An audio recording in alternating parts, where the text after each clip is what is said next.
Welcome back to our second installment of Spin Effects. Fun with spin effects. I really like the spin effects due to the diversity of the templates themselves. Yesterday we started off with spin effects number 1. Today we're going to go to spin effects number 2. Number 2 is a totally different looking spin effects. It's much more straight lines and curves than it was points than Spin Effects 1. Spin Effects 1 had that very gentle arcing type design that we see here, and you'll see how 2 definitely is a difference. So the Spin Effects 2 comes in a package, as do almost, well, all of the Spin Effects do. You can get a collection. This one has 5 templates in, 3.5 inch, 5.5 inch, 7.5 inch, 9.5 inch, and 11.5 inch. And here is a picture of it, just stitched out on an 8-point crosshair. And here's a picture of the templates. Again, this could differ on yours from mine. Mine is a low shank machine, so I use low shank templates. On the back is different ideas. Of course, a little biography about Leonie West, who is the designer of all of our templates and rulers. And let's go ahead and open this up. And here again, just like the Spin Effects 1, it's going to give you pictures of different numbers of rotations.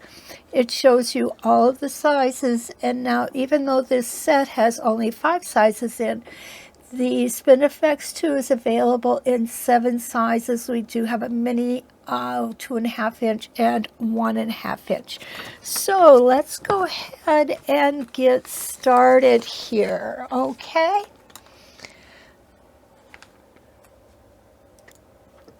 All right, here we go. I'm going to pull you back and line you up just a little bit better here first. There we go. I have an 11-inch block here. You could use any size you'd like. Actually, when we're done with this project, we'll be able to take these blocks, put them together, and maybe do some sashing ideas with our templates and actually end up with a little quilt. So that would be nice, right?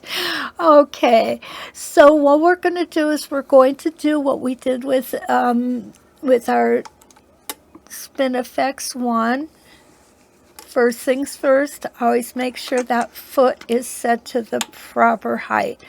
Remember, even though you are using the same batting, the same fabric, it can vary. It's amazing to me how batting can be so different off of the same roll. Okay, that feels really good. So what I'm going to do is I'm going to go ahead and we're going to test it. Oh, it looks really nice. I like to go backwards and forwards just to make sure. So we're going to go ahead and take that out. We're going to snip some threads off. That is something that my mother instilled in me as a very young sewer. Keep your threads clipped and your work will be neat. Here's the back of our project. It looks great. Here is the front. I'm not seeing any bobbin thread coming through, so we are all set to go. First things first, I'm going to go ahead, put my foot down. I'm going to pull my bobbin thread up through the center of my block. I have used just a friction pen to mark these. You can use the pens, the fine liners, whatever you prefer as far as marking your block. I use this, it's heat erasable. It works well for me. If I'm using a dark color fabric, I use a chalk liner with the Ultimate Pounce powder, and that comes off with heat as well. So those are just some of the things I use. I did use a 7.5-inch template on the last block, so we're going to use a 7.5-inch again. I am going to keep it pointed at the camera. Normally what I like to do is I like to go ahead and stitch them in all different directions because you really want to get accustomed to that. Larger quilts you're not going to be able to turn as readily as you can just the single blocks that we're using.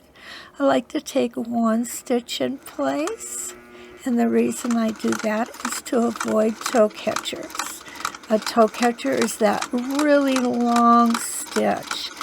So what I'm doing is I'm coming up, you could come up the left or right side of the template, it does not matter. And I'm going to stop with my needle down. If I've got a good roll going, I may just pause here and get one extra stitch in there. And here we go. Now we're going to head towards the top, and you'll see how sharp, nice and sharp that corner is. Now we want to make our top nice and sharp as well. What you're going to notice in this template is the template is rounded and our point is going to be sharp. The template is rounded. I'm going to pull this in a little better here. The template is rounded so that it accommodates the foot, and that is why we're going to get that nice sharp point. Okay, bear with me please. There we go. Okay, a little technical difficulty here. Oh goodness, there we go.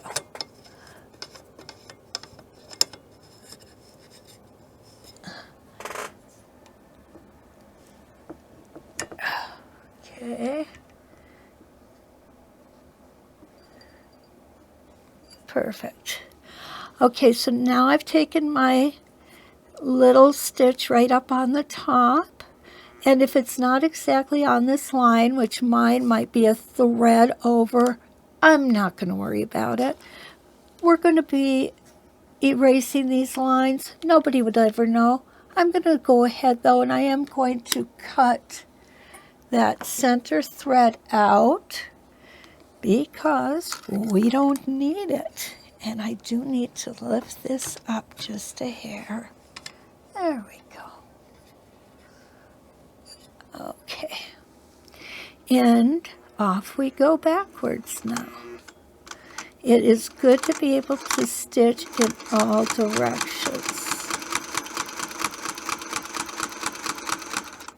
Remember that one extra stitch there. And try not to stop if you can. If you need to, it's not the end of the world. But the reason I try not to stop is because when we stop and take off again, our stitches do have a tendency to get, I call it a little jerky. It's easy to make our hands do weird things when we don't intend for them to. Okay, back up. Extra stitch. Don't take too many stitches because you will end up with a thread ball on the opposite side, which you don't want to do. It does not matter, you know, with the Spinifex 1, I suggested using a smaller stitch. And the reason I did that is because it's a very rounded type template. This is very linear. If you want to use a little larger stitch on this, it's going to be just fine. I still like to stick with my little smaller stitches, and I think that has become habit from using the template format, where we cut the inside top fabric off of our designs and reveal a fabric underneath it, also known as reverse applique. Okay, we're going to come over here. I'm going to make one little stitch here. The reason I do this is because I want that center to be flat. I don't want it to be a big thread ball under it. So a lot of times if I just move my needle a half a stitch, when I get back to that center, it will help keep that center nice and flat. You have to think now on the 8-point rotation, we're only hitting that center 8 times. But when we get into the 16-point rotation, that's a lot of thread that's going to go in there. Okay, and over I go.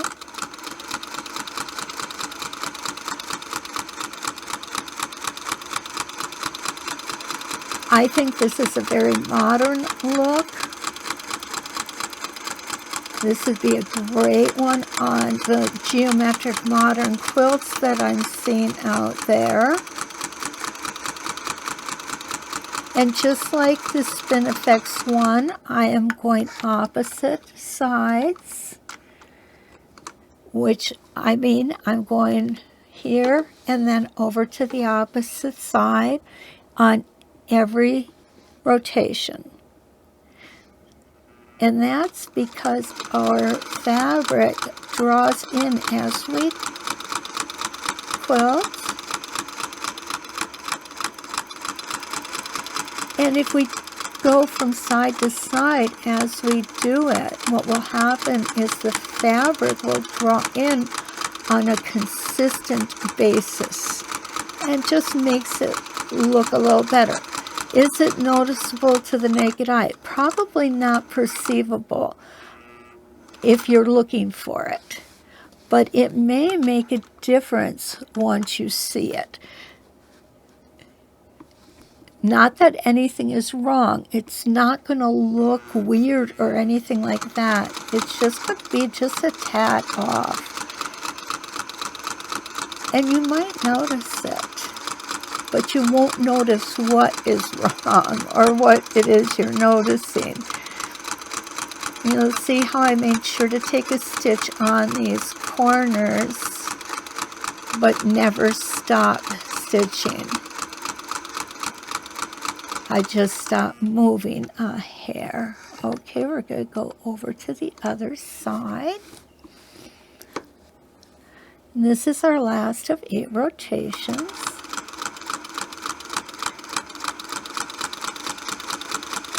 Remember, we're going to do an 8 and a 16 rotation on each of the templates.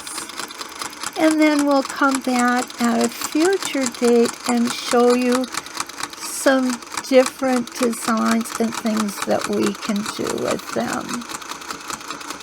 How we can gussy them up, so to speak. Okay, and there we go. That's our 8 rotations. So I'm going to go ahead and clip those threads off. We're going to be coming back and putting 8 more rotations in there. So we don't have to worry about our threads coming loose. And that is what our Spin Effects 2, well, I guess we got to go backwards a little bit. Our Spin Effects 2 looks like when we use 8 rotations on it. Remember, this is an 11-inch square. This is a 7.5-inch template.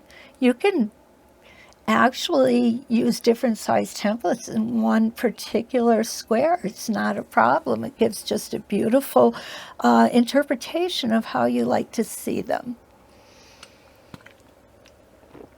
So I am going to go ahead and I'm going to put my template back on.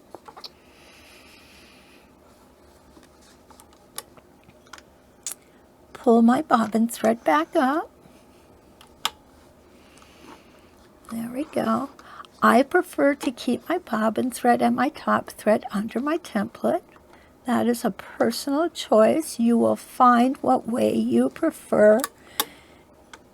And just because somebody says this is how I do it, doesn't mean you need to do it that way. These, the methods and how we do this is all personal choice, and I want you to be comfortable. So I'm not a my way or highway kind of instructor. I say find what works the best for you, and then stick with it. Okay, here we go. Again, I'm going to start off with that stitch in place. Hesitate. Hesitate. Hesitate. Back to center. Okay, I'm going to go across. I'm going to let go of that string now. Okay, so that's... Okay, that's this one I'm doing. I lost track there. Is that easy to do? Oh, well, sometimes yes. Okay, I'm going to pull that thread over the top there, and we're going to do another rotation. The terminology that I use may not be universal. My lines that I put on with my crosshair ruler, I call reference lines because that's what they are, reference lines. I use the term rotation for each time I stitch a complete design from a template. So from here to here, here, here, and here is one rotation for me. I'm going to come over here this time.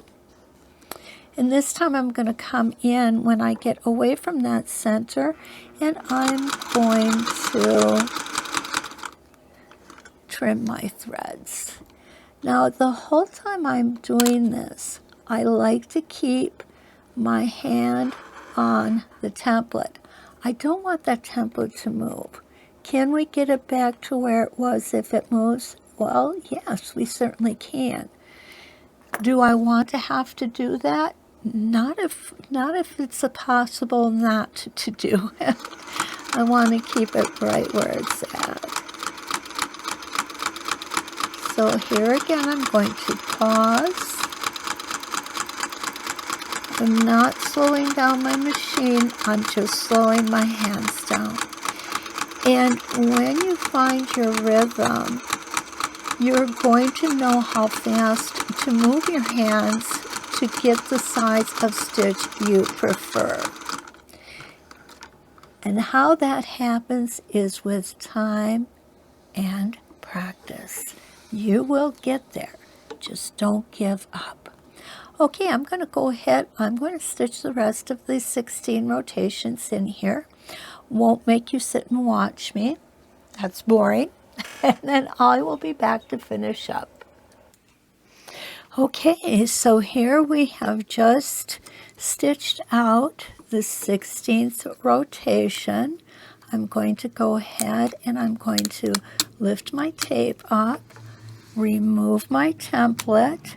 Always put your gate right back in before you do anything else.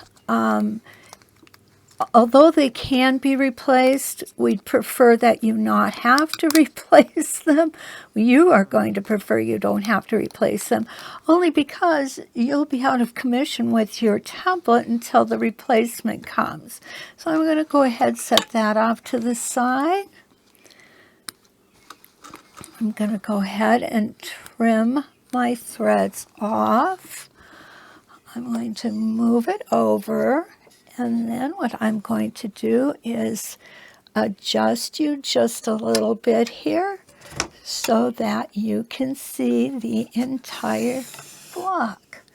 There we go. And that is our Spinifex number 2. This is a 7.5-inch template on an 11-inch block. I love it. I love the possibilities of this. If you're a free motion quilter coming in and free motioning these little spikes here, If you are like me and like to use your colored pencils, I'm seeing this whole project as a stained glass quilt. When I'm done, I can take and put different colors into the different sections of the design and move it along from there. So there's a lot we can do. And as I said, with this series, what I plan to do is go ahead and get through the 16 different spin effects template sets, and then come back and show you how we can do some embellishment on them. So I certainly hope you have enjoyed this video, hopefully learned something. If you have any questions, please leave a comment. Don't forget the most important thing, go ahead and subscribe to my network. And I love to see pictures of what you're working on, so please feel free to do that as well. So until we meet again, let's quilt.